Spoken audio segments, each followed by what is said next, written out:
Right guys, so in the last video the tractor slash got covered in mud, and so in this video I'm going to show you how I wash my body shells. Lots of damage on that rear wing though guys.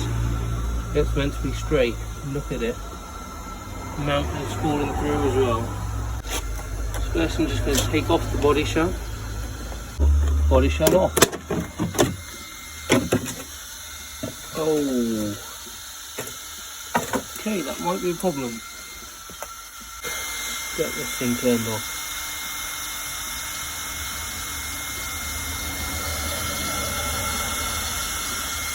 Yeah, that doesn't want to turn off, let's unplug it.